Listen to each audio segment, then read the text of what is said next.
Hey guys, it's your girl, Crystal Nicole. So Megan Thee Stallion has filed her response to Milagro Graham's motion to dismiss.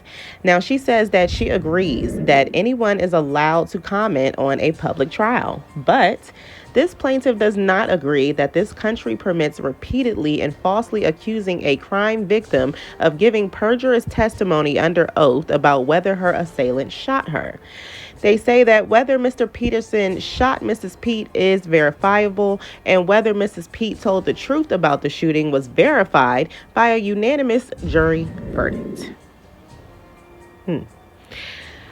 They say that Millie basically was not just giving her opinion, she was making false assertions of fact, like when she made false claims that Tory did not shoot Miss Pete and that she didn't suffer gunshot wounds as a result. Now, in the beginning of Millie's motion to dismiss, they talked about how this should be dismissed because Megan did not serve Millie a pre-suit notice, which is something that's supposed to be done in Florida before you file a lawsuit. Now, they're arguing that because Millie is not a media defendant, that she does not qualify for this rule because she's not a journalist, basically. So therefore, they did not have to serve her a pre-suit notice because she does not qualify as a journalist, and journalists are the only ones who deserve a pre-suit notice 5 days before you press a lawsuit, etc. Okay? So this is what they say about what a media defendant is, or how Florida considers media defendants. So they say that according to the Digital Media Law Project, there are no known Florida cases that explicitly define a blogger or non-traditional journalist as a media defendant for defamation purposes, meaning courts haven't clearly stated whether bloggers are entitled to the same legal protections as traditional journalists in Florida defamation cases. And since there's no clear precedent in Florida courts, they might need to consider factors like the nature of the blog, the content published, and the potential harm to the plaintiffs when determining if a blogger qualifies as a media defendant. So here's my thing. It's odd to argue that she doesn't qualify as a media defendant when suing her over things that she stated on social media that you claim has caused people to doubt you and has caused you such emotional distress. One would think if you had such a problem with the things she was saying, you would have sent a cease and desist or alert her to whatever the issue was, but you didn't do that. So now you want to argue that she doesn't deserve a pre-suit notice because she doesn't qualify as a media defendant. So if she's not really considered as someone with a journalist title, why are you so concerned about what this non-journalist has to say about you unless her reach is the same as a journalist in order for you to be suffering from what she says on social media? So I'm confused, but I do get why you're arguing this because it's something you really should have done, but you didn't. And I would say in this instance, they would qualify Millie as a journalist / blogger since you're upset about her reporting on court news involving you that has caused so many people to scream "Free Tory" everywhere you go. So I don't know. Now, as far as Megan being honest at trial goes and Tory shooting her being verified because of a jury,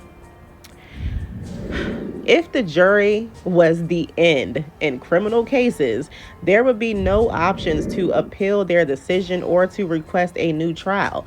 That would just be the end of it, and you would serve your time because they believe that they proved their case beyond a reasonable doubt, so therefore, no need to appeal any decisions made.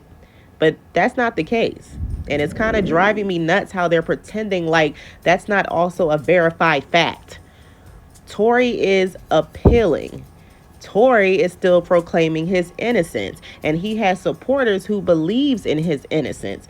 So if I believe in his innocence, that means that I don't believe that Megan is being honest, and therefore can say that she committed perjury on the stand. That is my opinion based off what was presented at the trial, and a unanimous jury decision is not changing that belief unless they can combat the evidence that was presented that didn't make Tory guilty, as that's something that was not done at that trial.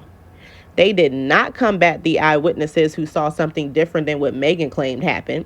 They instead tried to use him to prove that Tory still shot the gun, even if it wasn't the way that Megan said he shot it. They did nothing to prove that Tory was the one who fought Kelsey instead of Megan to explain her injuries. And even Megan didn't back Kelsey up on that. So we still can't believe that the two women fought. If we believe the two women fought, then the story Megan gave clearly wasn't an honest one, which means she committed perjury on the stand when she claimed that Tory shot her. Megan no longer remembering where Tory shot her from after telling a detective and us on live that he shot her from out of the back seat where Kelsey was sitting is just yet another reason why we believe she lied on the stand about him shooting her. What caused that magical memory loss? What made her change her story after he was charged to no longer remembering after being so bold about it on live? Tory's DNA not being found on the gun makes it impossible for him to have shot it 5 times. Kelsey testing positive for GSR and having no explanation for it is another reason. The driver's statement matching the eyewitness story is just another reason. Megan lying about sleeping with Tory and lying about him begging her not to talk on a jail call is just yet another reason. I could go on, but y'all get the gist. I think Megan fails to realize that there is a multitude of reasons for why she is not believed, and it has absolutely zero to do with what any blogger has negatively said about her. It's what was presented at that trial, and her and Kelsey's memory loss on what happened that night once they got to trial. When I say that they presented no evidence that he committed this crime outside of Megan say so, that's what I mean. And they don't seem to get that that's the problem. All we had was a bunch of conflicting stories from all witnesses who took the stand, DNA that proved nothing, GSR that proved nothing, no video, conflicting charges, missing witnesses, unprepared attorneys, and Megan's emotions. That's what we got. So which piece of evidence verified that Tory did this and not Kelsey? Because that question can never seem to be answered by anybody who truly believes that Tory did this. And that's the problem. More was presented that Kelsey did this than anything else. And yet that's just overlooked because Megan said it was Tory. Until Megan can explain how Kelsey got her injuries, she will never be believed because those two eyewitnesses exist. Those photos of Kelsey exist. Their immediate fallout happening right after the shooting exist. Before Tory could so-called pay people off to not speak, y'all had fallen out with each other. So, Speaking of which, they never even provided proof that Tory ever even paid anybody off. He was just accused of a lot of things, like he's being right now, with absolutely no proof to back it up. So because y'all assumed he was guilty before it was ever proved he was guilty, y'all believe everything she says about him and believe everything he did to try and defend himself was harassment to Megan because of it. If you believed he was innocent, you wouldn't see it that way. Now, it's amazing to me to watch how completely dumbed down the public is. For example, when news first broke that she wanted a restraining order on someone in jail, the public didn't get it, and they dragged her for it. When he responded and said that this was frivolous, the public dragged him for defending himself again. Then when she was granted the restraining order, they dragged her again. Then when his lawyer said something about the music video, they all used that as proof that she was telling the truth right now about recent harassment, even though this video was old as fuck and she had brought it up at trial. The public has no idea what's going on, and they blow where the wind blows because they genuinely do not care and do not understand why this is a big deal to those who do. If they can get away with sending an innocent man to prison using no evidence and a story-changing victim, then they can do that to anybody, and this should be very concerning. The judge just gave a restraining order to a man in jail over past actions that he had already been admonished for by the courts when they happened, but not because of any proof that he was harassing Megan since his sentencing, which is what she requested the restraining order for.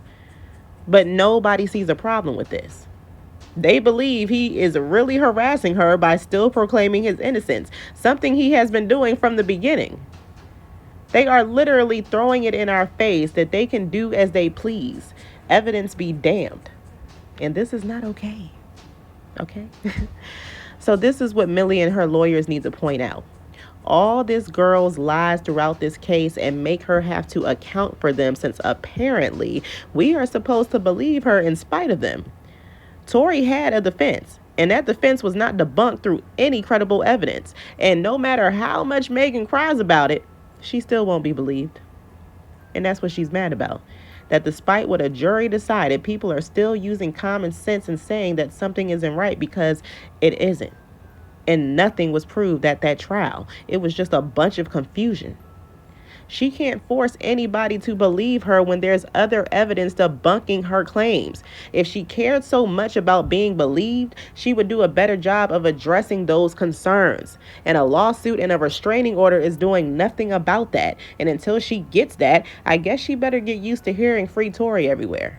Oh, by the way, free Tory. The rest of this response is just her saying why certain things are not just Millie's opinion, when yes, they are, Megan. These are very petty claims where you are going to have to explain why somebody calling you retarded and alcoholic, or you having a guardian, is causing you so much distress. Because who cares?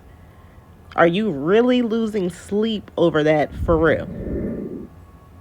You being upset that people still believe Tory is your right, but suing over it is just nonsense when even you caught amnesia on how he supposedly shot you that night on the stand. After you had to admit you lied on the stand, nobody has to believe a word you said. Nobody. We can all believe that you are an inconsistent liar, and this case should be dismissed for the same reason Jay-Z is asking for his to be dismissed. You have no evidence that this man paid her to do anything for him. And sorry, Millie, but I'm actually hoping this goes to trial, so you'll have to finally answer all these questions to explain why nobody has the right to doubt you. So with that being said, that's all I really have to say about that. So for now, we just wait to see what the judge's decision will be. I'm not sure if Millie and them will have to respond to Megan's response to this motion to dismiss, but if they want to, I believe that they can and will, and they should. But whatever, we can just see what the judge has to say. If they dismiss it, they dismiss it. If they don't, this goes forward. And like I just said, I want this to go forward, so Megan has to address a lot of these inconsistencies and lies she told. Okay, so anyway, as always, free Tory, and I'll see you guys later. Goodbye.